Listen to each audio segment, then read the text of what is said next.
Hey, Brian from SnakeBytes here. One of the most difficult things about my job is hearing all the bad advice, whether it comes from forums, people that think they're experts, or certainly pet shops. So we're going to go ahead and break down the top 10 worst advice I've ever heard. You're watching SnakeBytes.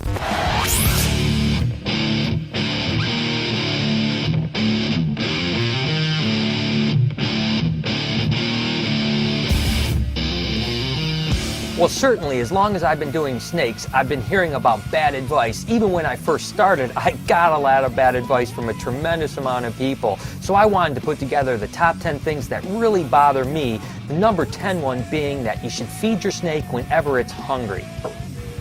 Well, certainly the problem is just like feeding this sunglow boa, this animal would probably eat every single day, so snakes really don't get hungry. They're opportunistic feeders. So in the wild, every time a rat comes by, they're going to grab it because it might only be every 7 to 10 days or even longer before the next rat comes along.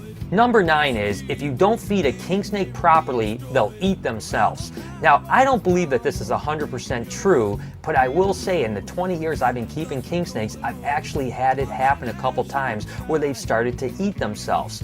Again, it wasn't because I wasn't feeding them properly, and I think the bottom line here is no matter what snake you have, you should certainly be feeding them on a proper regimen, and I don't think you have any problems if you skip a meal that your king snake's going to eat itself.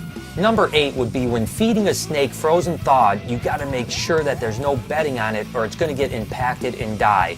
And while I've been feeding snakes for 20 years frozen thawed, you can certainly see when the rodent is wet, it's going to have some bedding on it, and when the snake eats it, it's going to ingest some of that bedding. Of course, you would prefer this not to happen, but it's just part of nature. In the wild, you can't imagine that if they come across a rodent and they get some saliva on it and they ingest a piece of wood or some dirt, that the animals are going to die, because then snakes wouldn't be around. But again, just like with anything, you've got to be prudent about it and make sure that you can avoid as much as possible. For number 7, you should always feed your snake in a feeding box. And what that basically means is that you should take the snake out of its cage or box and move it to another box for feeding so that it doesn't associate feeding with its own cage and then potentially bite you all the time. I've always had a problem with this theory. I'm going to go ahead and throw it over to Chewy because we've actually been doing an experiment on this. Okay, it's time for demonstrations with your Uncle Chewy.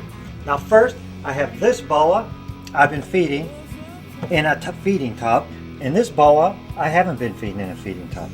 Let's see the reactions of each boa. Feeding tub boa. Ugh. Oh, baby. Woo! Whew. Feeding tub animal is under control. Now for the cage fed animal.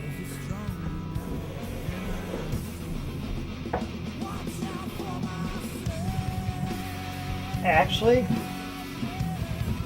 he seemed to be a little better. Alright guys, it's Cal's Question of the Week. Well, this show is all about horrible advice. George, what is some bad advice you've been given? Number 1 would be to go buy a pair of skinny jeans because you get a ton of girls. Yeah, in my experience it was, the cops can't catch you in this car, it's too fast. So let's get a move on. Text the video comment below, let me know what's the worst advice you've been given. The number 6 piece of bad advice I hear all the time is that you need UVB light for your snakes. Now, I don't want to bash the manufacturers of UVB lights, and if you have a terrarium, they make your snakes look really cool, but the fact of the matter is most snakes are either nocturnal, which means they're only out at night, or even if they're diurnal, which means they're out in the day, they're typically hiding almost the whole day, so they're getting very little direct sunlight, and although they look really cool on cages, you certainly don't have to spend a ton of money on UVB light when it comes to snakes, because as you can see with my snakes, you don't see any light inside here except for what's coming up from the ceiling, and they do absolutely fine that way.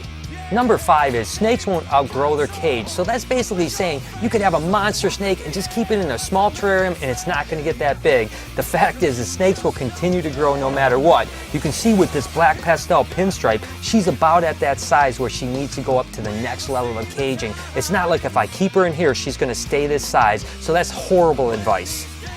Number 4 is don't handle your snake days before or days after you feed it.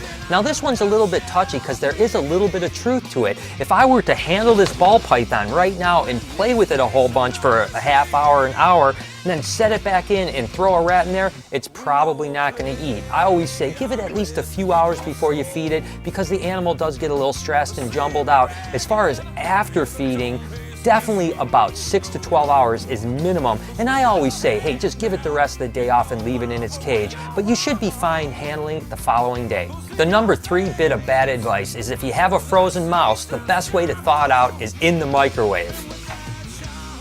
I don't know, maybe about 2 minutes. Guys, I tell you what, I just think this is a bad idea all around. I would stick to water or leave them out to thaw.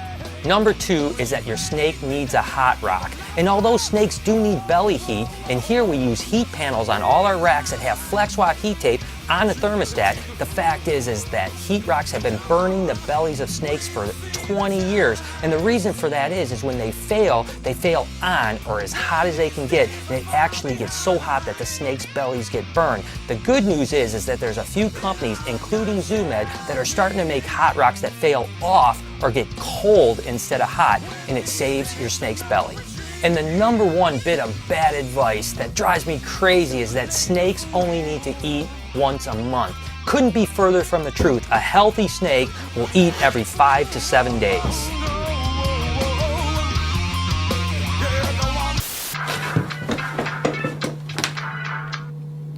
Hello? Hey, Brian. Kel? What? Why are you calling me? Sit down now. She might be watching. Just act like you're talking to somebody else.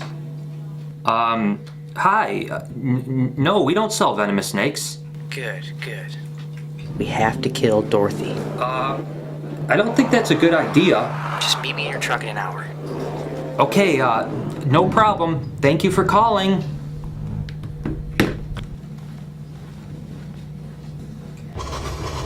Hi, Brian. Hey, Dorothy. I was thinking we could paint the python room. Painted? Yeah, I think we could paint it soothing pink with maybe a coral accent wall. I don't know. Come on, Brian, it makes me so happy. Don't you want me happy, Brian? I think all of our little no-legged friends would love it. Listen, I'll talk to Lori, and I'll see what she says, and maybe we can do something. Oh, yeah. Thanks, Brian. Kel, you're talking murder. Brian, I don't know, but Dorothy is not George this time. She's not our friend. You know, she's actually a pretty decent worker, and I don't even have to pay her. You don't know what it's like. Day after day, having to hear that giggle. She's looking at me like I'm a hot fudge sundae. I don't know, man. Hey, if you can't do it, that's fine. I just gotta know that you won't get in my way.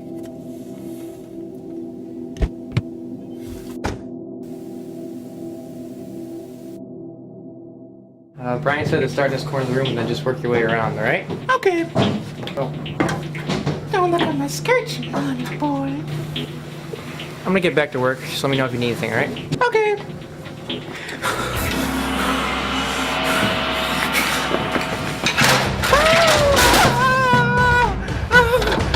Someone help me!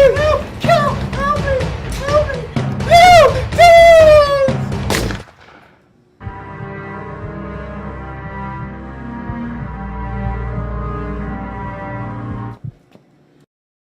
Oh, great. One of you two's got to do my laundry now.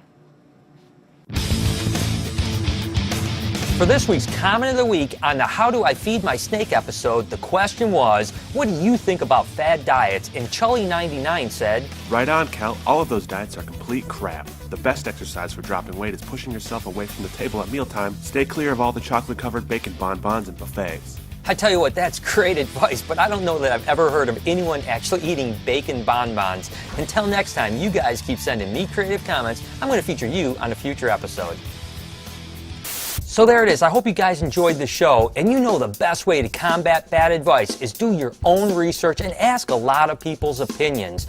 You guys know that I always shout out to a really cool community, but this week I'm going to do something different and just thank all of you guys. Whether you subscribe to me on YouTube, like me on Facebook, or follow me on Twitter, I can't thank you guys enough for all the support that you show us all here at Snake Bites. Until next time, this has been Snake Bites.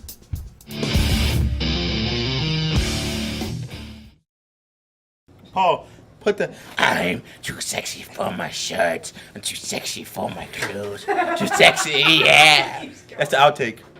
So whenever we get a blooper show, put it in there.